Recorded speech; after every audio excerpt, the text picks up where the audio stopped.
कम्मो अपने बेटे राहुल और बहू यामिनी के साथ रहती थी। कम्मो को तो यामिनी शुरू से ही पसंद नहीं थी। हर काम में मीन मेख निकालना कम्मो की आदत बन चुकी थी। यामिनी भी अपनी सास की इस आदत से बहुत परेशान हो गई। अरे बहू, ये क्या बाजार से सड़ी हुई बासी सब्जियां उठा लाई? लगता है बेकार साग सब्जी खिलाकर हमें मारने का इरादा है। अब तो भगवान ही बचाए। माँ जी, आपको तो जब देखो लड़ने का बहाना चाहिए। अभी 4 लोगों को इकट्ठा करूं तो वही बता देंगे कि सब्जी बासी है या ताजी। हाँ हाँ ठीक है, भला तुमसे कोई जीत पाया है? तुमसे तो 4 गांव के आदमी भी नहीं जीत सकते बहस करने में। चलो अब जो भी लाई हो वो बना लो, भूख के मारे आते से कुड़ गई हैं। यामिनी रसोई में जाते जाते बड़बड़ाने लगी। ये बुढ़िया मेरी जान की दुश्मन बनी हुई है। न जाने किस दिन पीछा छूटे इनसे, जब देखो तब लड़ने के लिए तैयार। क्या हुआ यामिनी, अकेले क्या बड़बड़ा रही हो? और क्या हो सकता है इस घर में? अपनी माँ की आदत तो जानते हो ना। देखो, तुम माँ की बातों को दिल पर मत लिया करो, उनकी तो आदत ही ऐसी है। राहुल अपनी माँ के पास गया तो देखा कि वो भी गुस्से में थी। क्या हुआ माँ? क्या हुआ ये पूछो, क्या नहीं हुआ? चलो अब जो भी हुआ छोड़ो, वैसे भी मुझे अब बर्दाश्त करने की आदत हो गई है। राहुल जानता था कि ये उन दोनों सास बहू का रोज का तमाशा है। कुछ दिनों बाद राहुल ने यामिनी से कहा, यामिनी, तुमसे कुछ बात करनी है। क्या हुआ? कहो, क्या बात है? मैंने अपने दोस्त के पास जो कमेटी डाली थी ना, आज पता चला कि वो सारे पैसे लेकर भाग गया। मेरे साथ साथ और भी बहुत लोगों का पैसा लेकर भागा है। दिमाग चकरा रहा है। मैंने तो अपने जीवन भर की कमाई शेयर में लगा दी। पुलिस को इन्फॉर्म कर दिया है, अगर वो नहीं मिला तो। ये क्या हो गया राहुल? वो शेयर तो आपने अपनी बहन विधि की शादी के लिए डाले थे। 3 महीने बाद शादी है, अगर पैसे नहीं मिले तो हमारी विधि की शादी टूट जाएगी और बदनामी होगी सो अलग। मुझे भी बहुत चिंता हो रही है यामिनी। बाहर से उनकी बातें सुनती हुई कम्मो माथा पीटती हुई बोली, अरे ये सब इस नाश पीटी का करा धरा है। इसी ने सलाह दी थी कि कमेटी डाल लो, उससे पैसा बढ़कर मिलेगा और विधि की शादी धूमधाम से हो जाएगी। अरे अब क्या होगा मेरी बच्ची का? बारात दरवाजे से लौट जाएगी, मेरी बेटी बिन ब्याही रह जाएगी। हाय माँ, थोड़ा हौसला रखो। मैं पहले ही बहुत परेशान हूँ। इस तरह की बातें करके और परेशान मत करो। कई दिन बीत गए, ना तो वह आदमी ही मिला और ना पैसा। राहुल की इतनी आमदनी नहीं थी कि वह घर के खर्चे के साथ साथ अपनी बहन की शादी के लिए भी 3 महीने में पैसा इकट्ठा कर ले। राहुल, मैं तो कहती हूँ ये घर बेच दो, दिन कम बचे हैं, आखिर इतना पैसा कहाँ से आएगा? ये क्या कह रही हो माँ जी आप? घर बेचकर क्या फुटपाथ पर रहेंगे? कोई सोने की खदान तो तुम्हें मिलने से रही, मुझे तो इसके अलावा और कोई चारा नहीं दिखाई दे रहा। कम्मो भी तो सही कह रही थी। आखिर वकील लड़का ढूंढा था विधि के लिए। अगर ये शादी टूट गई तो ऐसा लड़का आसानी से नहीं मिलेगा।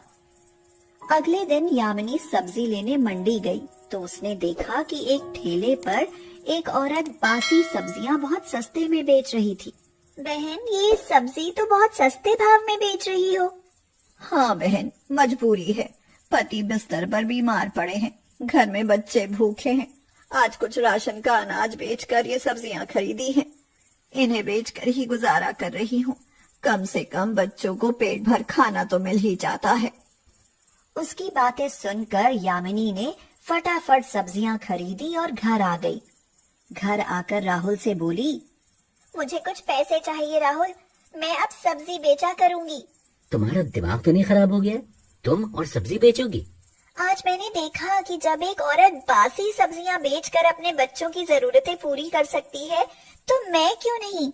ये तो हमारी नाक कटवाने में लगी है।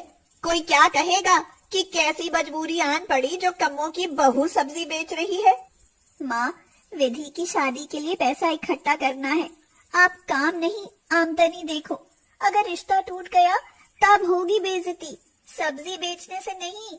तुमने हमारी मानी ही कब है? जाओ बेचो सब्जियां, लेकिन ध्यान रखना घर का काम भी तुम्हें ही करना पड़ेगा। मैं कोई नौकरानी नहीं हूँ जो तुम बाहर रहोगी और मैं तुम्हारे घर के काम करूंगी। हाँ माँ जी, आप चिंता मत करो, मैं सब कर लूंगी। यामिनी ने राहुल से पैसे लेकर सब्जी लगाने के लिए एक ठेले का इंतजाम किया, जिस पर उसने मंडी से ताजी और हरी सब्जियां लाकर रखी। आइए, हरी सब्जियां ले जाइए, दूर भगाए बीमारी, ऐसी है हरी हरी ताजी सब्जियां हमारी। अरे वाह, तुम्हारी सब्जियां तो बहुत ही ताजी और हरी हैं। ये कटहल और पालक किस भाव दिया है? आज हमारे काम का पहला दिन है, इसलिए सारी महंगी सब्जियां केवल 40 रुपए किलो हैं। आपका जो मन करे ले जाइए। अरे वाह, सारी सब्जियां 40 रुपए किलो, फिर तो मैं सारी अच्छी अच्छी सब्जियां खरीद लेती हूँ। उस औरत ने झटपट कई सारी सब्जियां खरीद ली। देखते ही देखते दोपहर तक यामिनी की सारी सब्जियां बिक गई। यामिनी मुस्कुराती हुई घर पहुंची तो कम्मो ने पूछा, बहुत मुस्कुरा रही हो, क्या बात है? लगता है कुबेर का खजाना मिल गया है तुम्हें। कुछ ऐसा ही समझिए माँ जी, मैं सारी सब्जियां बेच आई हूँ। ये देखो माँ जी, पैसे। तुमने इतनी जल्दी इतने सारे पैसे कमा लिए? क्या इतनी जल्दी सारी सब्जियां बिक गईं? हाँ माँ जी, सब बिक गईं। अब इन पैसों से कल और सब्जियां लाऊंगी। देखना, विधि की शादी बड़े धूमधाम से होगी।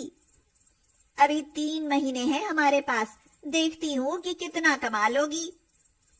माँ जी, विधि की शादी आपकी ही नहीं, मेरी और मेरे पति की भी इज्जत का सवाल है, और हमारी इज्जत पर आंच आए, मैं ऐसा हरगिज नहीं होने दूंगी। तभी अंदर कमरे में से विधि परेशान होती हुई निकली। कम्मो ने पूछा, अब तुझे क्या हुआ? तेरी शक्ल पर 12 क्यों बजे हैं? माँ, प्रतीक का फोन आया था, कह रहे थे कि बारात का इंतजाम एसी वाले होटल में होना चाहिए। माँ, मैं कोई जवाब नहीं दे पाई। अब उन्हें कैसे बताऊं कि भैया का सारा पैसा कोई लेकर भाग गया है। अब हम गरीब हो गए हैं। विधि, उनसे कह देना कि हम पूरी कोशिश करेंगे। पूरी कोशिश करेंगे? कहाँ से करेंगे? हाथ में कटोरा लेने की नौबत आ गई है, बात करती है। यामिनी चुपचाप वहां से चली गई और अगले दिन और सब्जियां बेचने लगी। इसी तरह 1 महीना गुजर गया।